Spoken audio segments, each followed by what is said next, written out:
안녕하세요 여러분, 성공합시다. 드디어 이모집이 완성되어서 이제 오픈을 하는데요, 제가 이 모든 과정을 통해서 하나님이 얼마나 세밀하게 응답하시는가에 대해서 소름이 끼치는데요, 여러 가지 물질들이 채워지는 것도 그렇고 진행되는 내용도 그렇고 이어서 아이들을 어떻게 대해야 되는지에 대해서도 본문을 통해서 세밀하게 지침을 주세요. 사실 여러분 다 아시지만 제가 이걸 뭐 딱 날 맞춰서 이렇게 하는 게 아니라 성경의 순서대로 하다 보니까 오늘인 거잖아요. 근데 어쩜 이렇게 타이밍이 명확한지, 정말 하나님이 함께 하시는구나, 하나님이 이 공간을 너무 사랑하시는구나, 우리 조카들을 진짜 사랑하시는구나, 이런 것들을 느낄 수 있어요. 여러분도 소름 끼칠 준비하시면서 내용 안으로 들어가 보도록 할게요. 자, 우리는 하나님 쏙 빼 닮은 거룩한 백성이 되기 위해서 삶의 각각의 영역에서 어떻게 거룩을 드러내야 되는지를 공부하고 있어요. 지금 오늘 이어지는 내용은 하나님의 백성들은 어떤 기준에 바탕을 두고 공동체를 만들어 가야 되는지에 대해서 알려주고 있죠. 어저께 본 내용이지만 9절부터 한번 다시 볼게요. 밭에서 난 곡식을 거두어 드릴 때에는 밭 구석구석까지 다 거두어 드려서는 안 된다. 거두어 드린 다음에 떨어진 이삭을 주어서도 안 된다. 포도를 딸 때에도 모조리 따서는 안 된다. 포도밭에 떨어진 포도도 주어서는 안 된다. 가난한 사람들과 나그네 신세인 외국 사람들이 줍게 그것들을 남겨두어야 한다. 내가 주 너희의 하나님이다. 자, 먼저 사회적 약자를 배려하는 것, 사회적 책임을 지는 것, 이것이 거룩이래요. 수확의 일부를 밭에다 남겨놓고 또 뭐 포도밭에서는 포도의 일부를 남겨놓으라는 거죠. 그러니까 떨어진 포도라는 거는 정말 떨어졌다기보다는 상품성이 없는 그런 포도들이 있잖아요. 못난이 뭐 사과 이런 것들, 그런 것들은 그들을 위해서 남겨두라는 거죠. 또 이거를 다 걷어들여가지고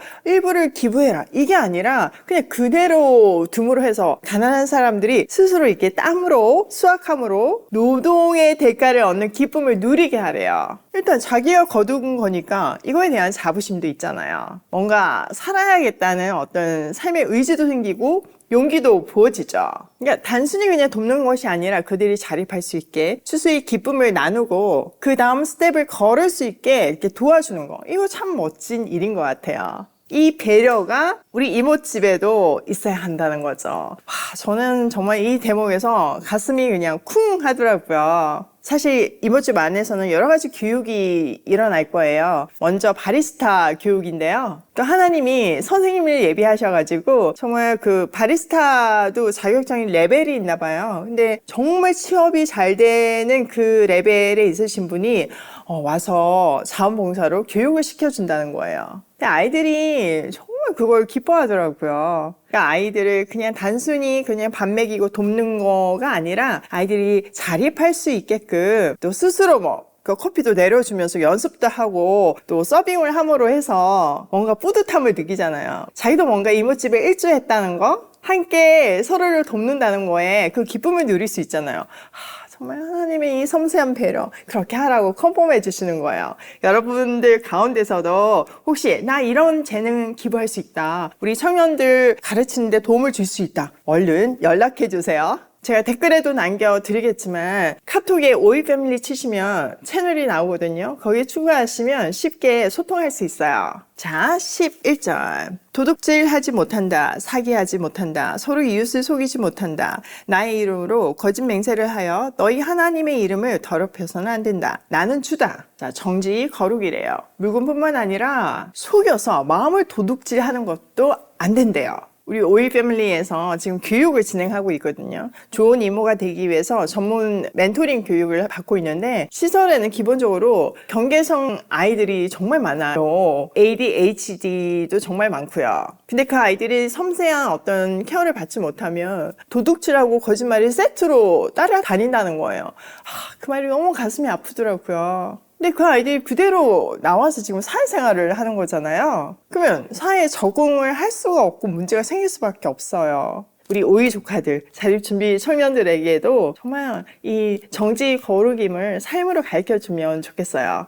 제가 모든 정신이 지금 이모집에 가 있어가지고 모든 적용이 우리 조카들에게 적용이 되네요. 자, 13절. 너는 이웃을 억누르거나 이웃의 것을 빼앗아서는 안 된다. 내가 품꾼을 쓰면 그가 받은 품값을 다음날 아침까지 밤새 내가 가지고 있어서는 안 된다. 듣지 못하는 사람을 저주해서는 안 된다. 눈이 먼 사람 앞에 걸려 넘어질 것을 놓아서는 안 된다. 너는 하나님 두려운 줄을 알아야 한다. 나는 주다.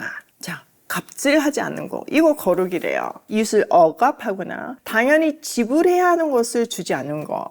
며칠 뒤에 주면 되죠. 이거 아니라는 거죠. 뭐 사실 조그만 회사들이야 월급 며칠 뒤에 주는 거 그게 회사에 큰 이익이 되지 않지만 큰 회사일 경우에 그러면 이자 붙는 게 엄청 크잖아요. 그때도 그런 것들이 있었다는 거죠. 내 이익을 위해서 그들의 품값을 내가 홀드하는 건 안 된다는 거예요. 제때 지불해야 된다는 거죠.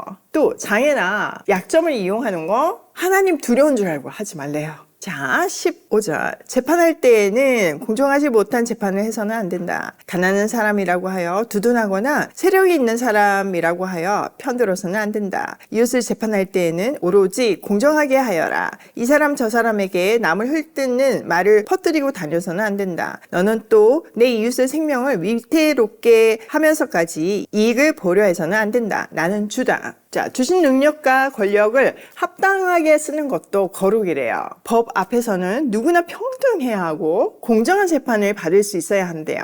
이웃을 험담하거나 위증해서도 안 된대요. 그건 죄죠. 또한 이웃의 생명을 담보로 해서 이익을 보려고 해서도 안 된대요. 사실 우리가 뭔가 파워를 가지고 있는 것을 쓰지 않는 거 그거 굉장히 힘든 거예요. 사탄이 예수님을 시험할 때 뭐 돌로 떡을 만들어라 이런 거 했잖아요. 근데 예수님한테 그건 너무 쉬운 거예요. 그건 시험이 되지 않아요. 뭐가 시험이었냐면은 그 할 수 있는 능력을 쓰지 않는 거, 하나님의 아들이라는 거 보여내지 않는 거, 이게 시험이었던 거죠. 우리도 마찬가지예요. 우리에게 주신 능력과 우리에게 주신 재능이 있어요. 근데 그거를 막 함부로 쓰는 것이 아니라 함부로 쓰면 그게 독이 될 수 있잖아요. 정말 적절하게 때로는 사용하지 않는 거, 하나님 뜻대로만 사용하는 거, 그게 거룩이라는 거예요. 자, 17절. 너는 동족을 미워하는 마음을 품어서는 안 된다. 이웃이 잘못을 하면 너는 반드시 그를 타일러야 한다. 그래야만 너는 그 잘못 때문에 지을 책임을 벗을 수 있다. 한 백성끼리 앙심을 품거나 원수 갚는 일이 없도록 하여라. 다만 너는 너의 이웃을 내 몸처럼 사랑하여라. 나는 주다. 자, 공동체에 속한 이웃을 내 몸처럼 사랑해야 한대요.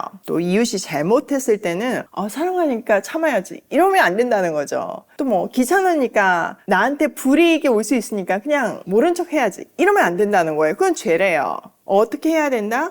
타일러야 한대요. 비난이나 질책이 아니라 타일러야 한대요. 사랑은 항상 책임을 동반하잖아요. 내가 내 이웃을 사랑하기 때문에 견책해야 하는 책임도 져야 되는 거죠.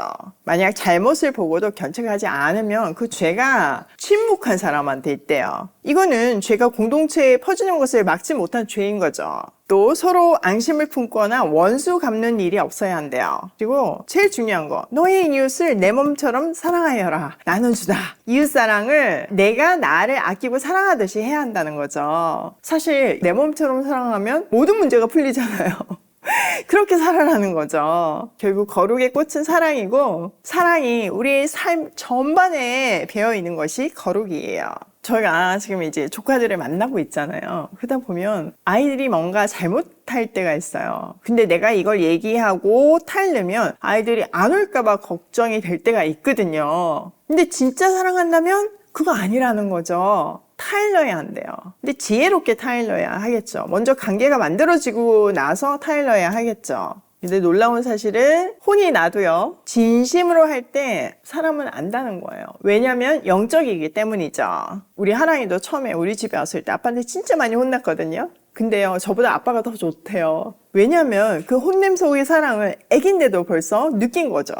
혼내는 것도 용기가 필요하잖아요. 우리 자녀들에게, 또 우리 이웃들에게, 또 내게 맡겨진 조카들에게 정말 사랑으로 세우는, 견책하며 타일러서 세우는 우리가 되면 좋겠어요. 자, 오늘 내용을 우리 삶에 한번 적용을 해보면, 첫 번째, 거룩의 다른 이름은 사랑이다. 여러분 동의하시죠? 우리가 정말 하나님 소프에 닮은 인생을 살고 싶다면요, 하나님처럼 거룩해지고 싶다면요, 사랑이 충만한 삶을 살면 돼요. 두 번째, 우리가 하나님을 얼마나 사랑하는지는 이웃사랑에 증명해준다. 그럼 말씀대로 살면요, 하나님 닮을 수밖에 없는데 하나님은 사랑으로서 관계하시는 분이잖아요. 그러니까 우리가 사랑할 수 없는 이웃을 얼마나 사랑하는지가 우리 삶에서 보여질 때 그것이 내가 얼마나 하나님을 사랑하는지를 증명하는 거죠. 진짜 그렇지 않나요? 세 번째, 사람을 세우고 살리면서 돕자. 그냥 이렇게 측은지심으로, 이렇게 동정으로 돕는 것이 아니라 우리는 정말 사람을 세우면서 도와야 돼요. 자립할 수 있는 사랑을 해줘야 되고요. 잘못을 말해줄 수 있는 사랑을 해야 돼요.